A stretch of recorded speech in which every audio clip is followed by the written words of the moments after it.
Je ne sais pas ce que vous en pensez, mais je trouve absolument fascinant les progrès qui ont été réalisés par le domaine de la médecine au cours de ces dernières années. Savez-vous qu'il est désormais possible de réaliser des opérations chirurgicales robotisées afin de retirer des tumeurs cancéreuses? C'est absolument fantastique. Enfin, il y a encore quelques petits progrès à faire. En effet, dans certains cas, les médecins hésitent encore à effectuer l'opération à cause d'un manque de précision du bras robotique effectuant l'opération. Et ce serait effectivement dommageable d'arriver avec un cancer et de repartir avec un bras en moins. On ne va pas lui en vouloir de ne pas faire l'opération. Mais la question qu'on pourrait se poser, c'est d'où vient ce manque de précision et qu'est-ce qu'on peut faire pour y remédier?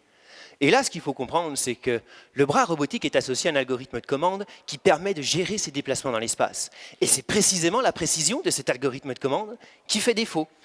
Donc nous, on s'est intéressé à cet algorithme et on a cherché à voir comment on pouvait l'améliorer. Et on a commencé à faire des essais, mais pour éviter de découper des gens, on a décidé de faire ça sur un système moins risqué, mais au moins aussi complexe, le drone de type quadricoptère. Et là, effectivement, le challenge est de taille. Il s'agit de contrôler simultanément 4 moteurs qui s'influencent mutuellement dans les 3 dimensions avec des conditions extérieures souvent difficiles. C'est d'ailleurs pour cela que ça donne souvent des déplacements saccadés, pas très stables. Bonjour l'angoisse. Mais j'ai une bonne nouvelle.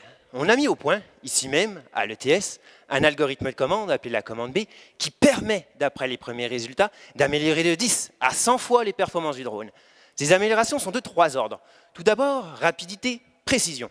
Concrètement, ça veut dire que lorsqu'on déplace le drone du point A au point B, c'est non seulement très rapide et très précis, mais en plus, une fois qu'il est sur place, il reste stable.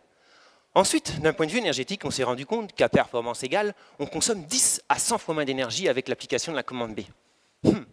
Sachant que la batterie d'un quadricoptère dure en moyenne 20 minutes, on passerait au minimum à 200 minutes, mais c'est une véritable révolution.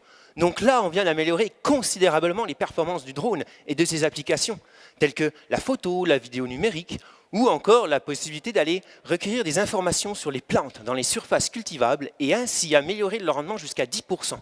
Ou encore la possibilité de transporter rapidement du matériel médical dans des zones escarpées. Ou encore la possibilité de retrouver des personnes perdues dans des avalanches, etc., etc.